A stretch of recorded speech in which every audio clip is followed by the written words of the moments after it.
Apa sih peran Pratikno? Pratikno ini adalah Menteri Sekretaris Negara. Dia dulu rektor UGM dan membantu Jokowi sejak jadi wali kota dan ikut membantu pemenangannya. Ini berdasarkan liputan kami. Ya, dan dia diduga menjadi operator politik Jokowi. Menteri Sekretaris Negara ini menjadi jembatan kemana-mana, ke PDIP, ke Golkar dan lain-lain, ke partai-partai. Ini dia yang kemudian bergerak lah. Dan ini disinyalir menekan kampus asalnya. Sebenarnya bukan hanya kampus asalnya, ya, yaitu UGM.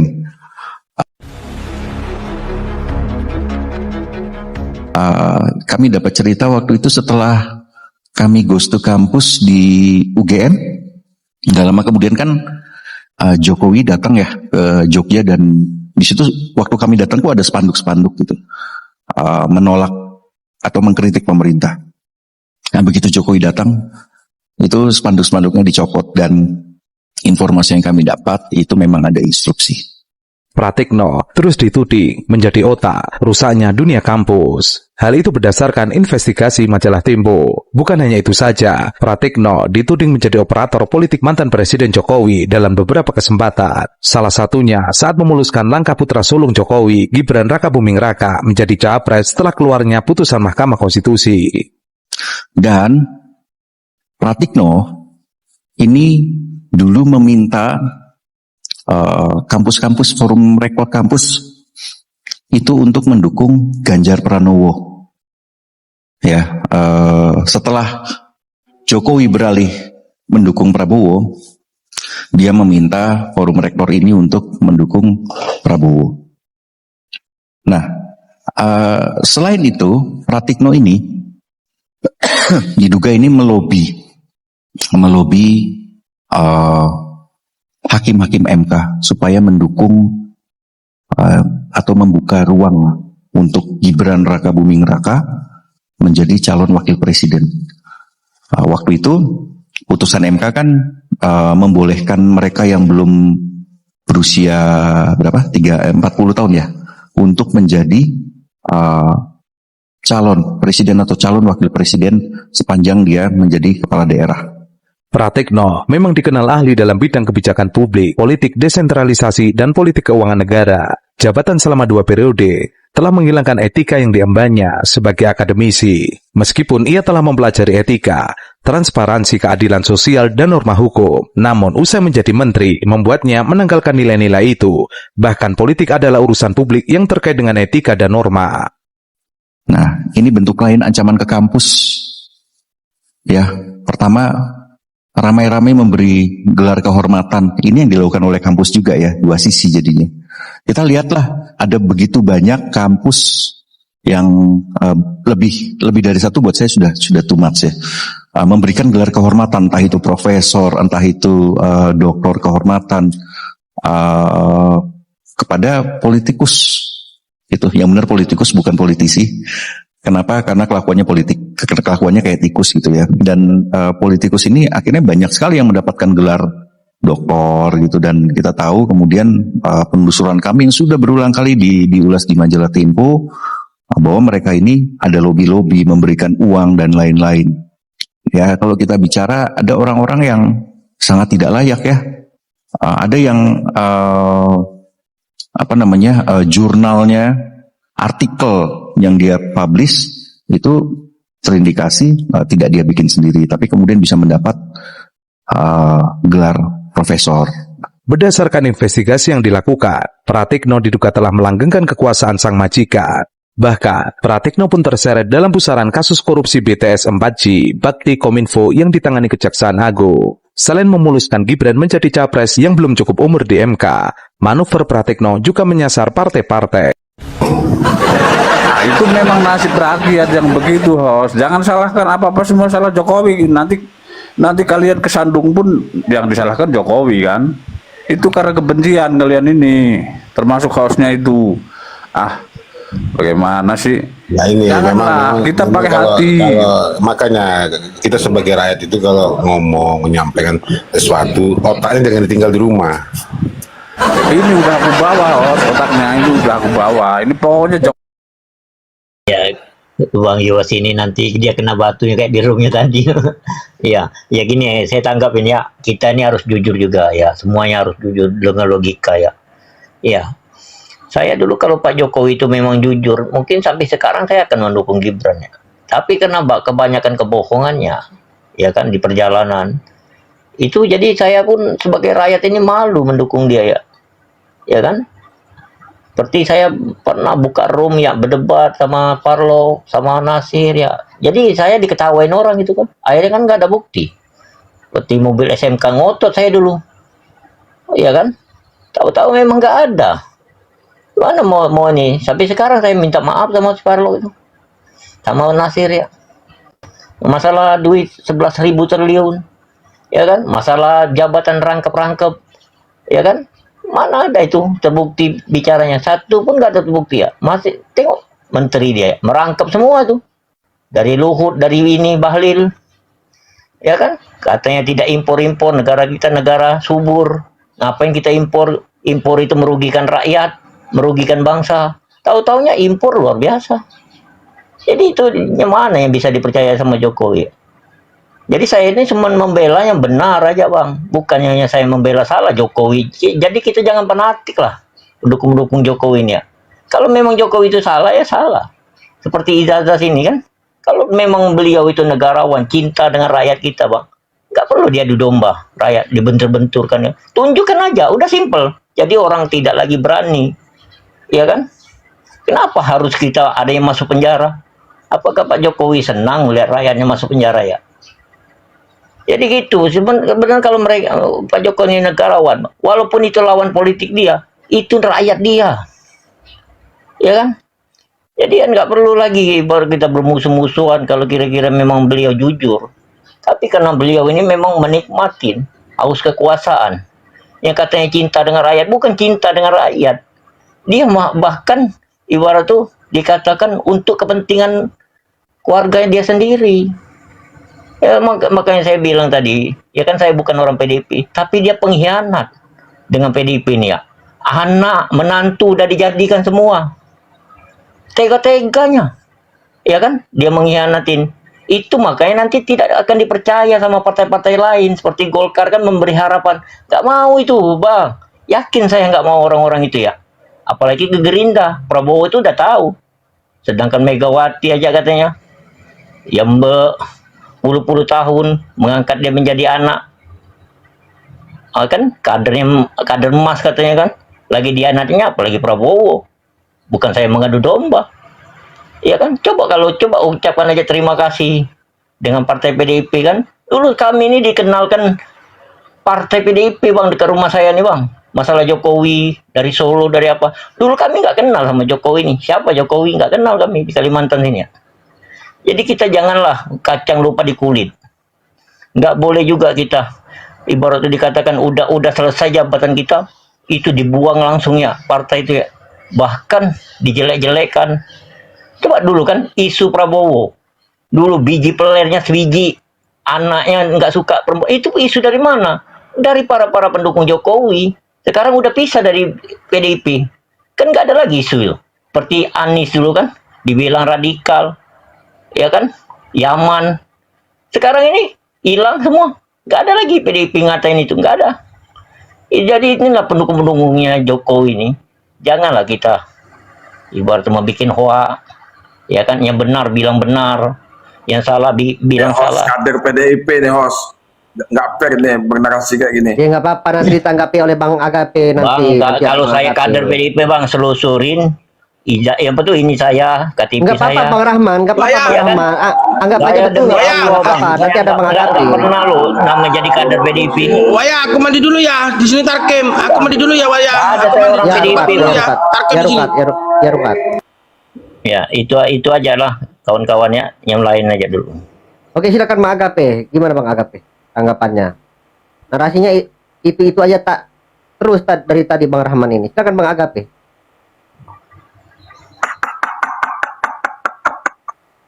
Oke, Bang Agape diam. Oke, Bang Pasya silakan. Wayawa, aku nggak mau bernarasi lah, cari koin aja aku di sini ya. Oke, ya silakan. Silakan Bang Pasya. Saya yang dikasih kesempatan. Jadi begini, Ya. saya dikasih kesempatan, tolong saya minta ya, saya mohon untuk para termul supaya untuk diam dulu. Karena saya dikasih kesempatan untuk ngomong. Jadi kalian yang merasa termul, Jangan personal kalian dong, diam ya. Pasal. Jangan personal. Saya tidak menyerang personal, Bang. Termul, yang merasa termul, Bang. Ya kalau nggak ada yang merasa di sini ya alhamdulillah. Tapi kan kalau berbicara ternak itu apa, Bang Pasal? Binatang, ya binatang. Nah, Kalau itu udah ternak, kan. jangan begitu dong, aduh. Ay. Ya kan kalau dia merasa dia bukan binatang, Bang, dia tidak akan tersinggung, Bang. Kalau dia manusia kan. Tapi kalau dia merasa bahwa dia adalah binatang, pasti dia ngomong. Jadi saya minta untuk termul, diam dulu ya. Jadi saya mau mengamini apa yang dikatakan Bang Rahman tadi, bahwa memang yang menggaungkan, yang memfitnah, kita harus mengatakan itu objektif. Yang memfitnah Pak Prabowo dengan pelanggaran HAM berat, yang mengatakan Pak Prabowo anaknya itu LGBT, yang mengatakan bahwa Pak Prabowo itu playernya tinggal satu, itu adalah Ternak Mulyono. Itu 2014, 2019 yang menyerang dengan masifnya itu adalah Ternak Mulyono. Jelas itu. Mereka adalah orang-orang yang saya sebut dengan manusia-manusia munafik. Enggak. Kenapa saya bilang munafik? Mereka ini standar ganda ini, Bang Waya. Di saat Marwarar Sirait tidak menaikkan foto Gibran dan mengucapkan bahwa pemimpin tertinggi, panglima tertinggi kita Pak Prabowo, dia Presiden Republik Indonesia. Maaf Mas Gibran, saya tidak pasang fotonya. Baru sehari, bukan sehari, baru sejam kayaknya itu. Ada itu di YouTube, di TV. Langsung yang ribut berisiknya minta ampun, bahkan meminta Pak Prabowo untuk meresafel itu Marwarar Sirait. Itu siapa? Termul. Mereka yang paling ribut bahwa ini kurang ajar ini. Saya mendukung, bahkan mereka mengatakan saya mendukung Prabowo karena ada Gibran, saya mendukung ini. Ya, mereka yang paling ribut. Giliran ada menteri yang mengatakan bahwa bos saya adalah Mulyono, mereka diam aja. Bahkan mereka mengatakan jangan mudah terprovokasi, katanya. Ini kata mereka nih, kata Termul ini. Jangan mudah terprovokasi. Itu dia ngomong seperti itu, mungkin dia bercanda. Kalau memang dia ya kamu kenapa tidak mentolerir ucapannya Marwarar Sirait? Giliran ada orang yang tidak mengakui Pak Prabowo sebagai bos, kalian malah diam. Karena kalian merasa bahwa bukan Pak Mulyono, bukan Mulyono dan Gibran yang disenggol. Tapi kalau Gibran dan Mulyono, kalian yang paling terdepan. Makanya saya tidak heran itu Bang Waya, bahwa mereka ini punya, ada namanya dulu itu pasukan berani mati untuk Mulyono. Ya, mereka lah ini yang saya sebut dengan termul. Ya kalau ada yang merasa dia di sini merasa termul, ya berarti termul. Tapi kalau tidak merasa, ya berarti kalian anak manusia kan, begitu. Jadi lanjut, betul yang dikatakan Bang Rahman bahwa yang memfitnah Pak Prabowo, yang mengata-ngatai Pak Prabowo dan mengata-ngatai bahkan mereka masih ingat bahwa masih ada di satu Komal saya dengar mereka menghujat Pak Prabowo, menghujat Anies, bahwa yang mendukung Anies di Pilkada DKI 2017 adalah orang-orangnya Anies, padahal tidak. Yang mendukung Anies di 2017 itu orang-orangnya Prabowo, pendukung Prabowo itu. Secara tidak langsung mereka membenci pendukung Prabowo. Mereka ini kaum munafikun ini, saya bilang. Orang munafik ini, orang-orang ternak Mulyono ini. Ya yang merasa saja ya, yang merasa ternak ya. Dan Dulu juga kan mengatakan Anies itu Yaman Pasal. Di mana itu? Oh, kalau saya lagu Bang. Tapi apakah hari ini saya masih menyerang, Bang? Enggak kan, Bang? Saya harus akui memang dulu sampai saya bilang, tujuannya apa kemarin itu mengatakan Anies itu Yaman itu? Tujuannya apa? Ya namanya kami ini Bang lagi menggalang bagaimana caranya supaya kita ini menang kan, Bang, waktu itu. Walaupun sebenarnya bertolak belakang dengan hati saya sebenarnya. Tapi Bang Yuas sekarang ngomong begitu, kemarin keras banget ini Pasal. Keras betul, tapi apakah setelah pemilu saya masih menyerang-nyerang anak Abah, Bang? Apakah saya masih menyerang Bang Banteng Barbar? Apakah saya masih nyerang Bang Yuas atau Bang Rungkat yang lawan-lawan saya dulu? Atau Farlok atau siapa? Enggak kan sekarang, Bang. Udah, karena saya merasa bahwa Anies bukan apa-apa, bukan siapa-siapa di hari ini. Ngapain saya sebut Anies? Udah, nggak ada. Kita tidak perlu terpolarisasi hanya gara-gara pilpres. Udah, kita berbaurlah kembali. Tapi masih ada orang yang mempolarisasi, yang memisahkan. Ini katanya kamu anak banteng, kamu anak abah. Itu yang mempolarisasi itu siapa? Yang mempolarisasi itu adalah ternak-ternaknya Mulyono. Mereka itu. Apakah ada dari kami pendukung militannya Pak Prabowo? Saya militan Pak Prabowo dari 2009 berpasangan dengan Ibu Mega. Terus di 2014 dia berpasangan dengan Hatta Rajasa. Oke. Halo teman-teman, kembali lagi bersama saya di channel ini. Nah teman-teman, kita sudah menyaksikan sebuah cuplikan video yang sangat menarik, dan dari video tersebut terdapat berbagai macam komentar netizen yang mereka luapkan lewat isi hati mereka di kolom komentar. Teman-teman, kita mulai dari Mamah Dini yang mengatakan kalau berita itu dari Tempo tidak diragukan lagi, rakyat percaya Tempo. Mas Mutar mengatakan angkat jempol yang setuju perjuangan Sianipar, Butipa, dan Bang Roy. Teman-teman, di sini ada lagi dari Anang Irfan, jangan biarkan Mas Roy dan Bang Rismon berjuang sendirian, karena saya yakin saat ini Pratikno tidak tinggal diam. Teman-teman, di sini ada lagi komentar dari Tentrem yang mengatakan, hai Pratikno, pertanggungjawabkan perbuatanmu di hadapan Allah. Di sini ada lagi komentar dari Adiwi, sampai hari ini pun Pratikno masih berperan sebagai calo politik Jokowi ke Prabowo. Nah teman-teman, di sini ada lagi komentar dari RB46 Kreator yang mengatakan Pratikno punya peran utama terlibat ijazah palsu Jokowi yang setuju adili Jokowi dan Pratikno. Mana jempolnya? Teman-teman, di sini ada lagi komentar dari Pak Parmen yang mengatakan usut tuntas dan bongkar abis Jokowi dan Pratikno berkaitan dengan ijazah palsu. Hendiono mengatakan makanya si Pratikno ini selalu bertahan di kabinet Jokowi. Ternyata rahasia ini semua ada di Pratikno. Dari Yeni mengatakan Pratikno benar-benar yang harus bertanggung jawab karena merusak kampus UGM. Nah, teman-teman, ada komentar dari Hadiar yang mengatakan Pratikno harus diadili dan dijatuhi hukuman yang berat. Manusia laknat perusak negara. Di sini ada lagi komentar dari Jaler yang mengatakan Pratikno harus secepatnya dilucuti gelar dan apapun yang menempel. Ali Musyafa mengatakan sangat percaya Pratikno asli operator Mulyono. Semoga kebenaran segera datang.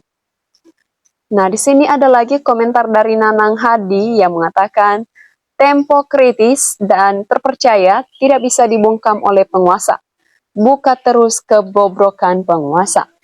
Nah, teman-teman, di sini ada lagi komentar dari Rohman yang mengatakan Pratikno, Luhut, Sri Mulyani, buzzer, ternak adalah biang kegelapan. Fsik mengatakan dulu aku trio macan, pernah membahas peran Pratikno dan mengatrol politik Jokowi. Akun TM 2000 ini kemudian dibredel oleh rezim. Teman-teman, ada komentar dari Muhammad Anwar yang mengatakan harus tegas dan adili Bapak ya, selesaikan masalah negara yang masih belum selesai. Teman-teman, ada lagi komentar dari Leokman Pramono yang mengatakan Pratikno dikejar terus suaranya dan tampilkan ke publik agar semua cepat terbongkar, fokus ijazah Jokowi dan selamatkan pendidikan NKRI. Pak Hasan mengatakan Jokowi menikmati kebohongannya selama 10 tahun atas kebodohan rakyat dengan tipuan bansos. Wagiono mengatakan tidak diragukan lagi bahwa ada intelektual yang berperan di balik sepak terjang politik Jokowi. Karena tidak mungkin seorang Jokowi yang ijazah SD, SMP, SMA, UGM yang diduga palsu, bisa mengotak-atik MK dan keluarganya dijadikan pejabat semua. Kita lanjut lagi teman-teman di komentar Kabul Mulyanto yang mengatakan menyimak video ini berarti Pratikno lah yang juga ikut bertanggung jawab atas semua kegaduhan tentang ijazah palsu dan majunya Gibran jadi Wapres. Pratikno harus bertanggung jawab. Pak Halbogen mengatakan sepakat kalau Pratikno ikut bertanggung jawab karena dialah dalang ijazah Jokowi wajib dipanggil di sidang atau Bareskrim. Oke, teman-teman, kita lanjut lagi. Di sini ada komentar dari Jamat yang mengatakan Tempo jelas lebih dipercaya daripada yang suka bohong. Siapa bilang Tempo sudah tidak laku? Ayo. Teman-teman, Miska Mefendi mengatakan menurut saya Pratikno adalah orang yang paling bertanggung jawab atas skandal ijazah Ki Joko. Teman-teman, kita lanjut lagi di komentar Novi yang mengatakan Pratikno harus diadili untuk beberapa kasus, diantaranya ijazah palsu UGM Jokowi, perusakan Undang-Undang Dasar 45. Di sini ada lagi komentar dari Budi Santoso yang mengatakan kita curiga kenapa Pratikno dijadikan ternaknya Jokowi. Ternyata Pratikno pernah jadi rektor UGM. Bisa main sulapan kah? Oke, teman-teman, kita lanjut lagi di komentar Muhammad Fathullah yang mengatakan di balik semua kegaduhan ini adanya peran utama Pratikno dan beberapa tokoh sehingga terpecah rakyat. Ada lagi komentar dari DHL yang mengatakan secara umum Pratikno adalah otak semua langkah politik Jokowi. Dia juga yang paling bertanggung jawab atas kerusakan ini. Syamsuddin mengatakan kalau Pratikno salah tapi bebas hukum dunia. Hukum akhirat menunggu dengan ganjaran yang maha dahsyat. Kita lanjut lagi di komentar Yongkis yang mengatakan dugaan ijazah palsu semakin kuat. Harusnya aparat polisi gerak cepat. Jangan diam baik, aneh. Imam Sujono mengatakan, semoga Allah segera membuka pembohongan. Selama ini terus tegakkan kebenaran Bung Rismon Ces. Sri Kurniati mengatakan, dari awal, saya yakin yang kerok yang melibatkan UGM ini memang Pratikno. UGM memang dijebak, musang berbulu domba. Nah, teman-teman, kita lanjut lagi di komentar Suroso yang mengatakan, laporkan Pratikno, semoga buktinya komplit sesuai keterangan saksi yang diarahkannya PPATK, semoga memberikan data aliran duit sampai jauh. Kaliwuluh mengatakan senggol terus di Pratikno ini, sepertinya dialah dalangnya Jokowi. Teman-teman, kita lanjut di sini ada juga di komentar dari Alvin yang mengatakan kalau bosnya pembohong, anak buah pasti pembohong. Pratikno harus bertanggung jawab penuh atas ijazahnya Jokowi. Nah, teman-teman, demikian saja komentar netizen untuk cuplikan video kali ini dan kita teruskan di cuplikan video menarik lainnya. Terima kasih.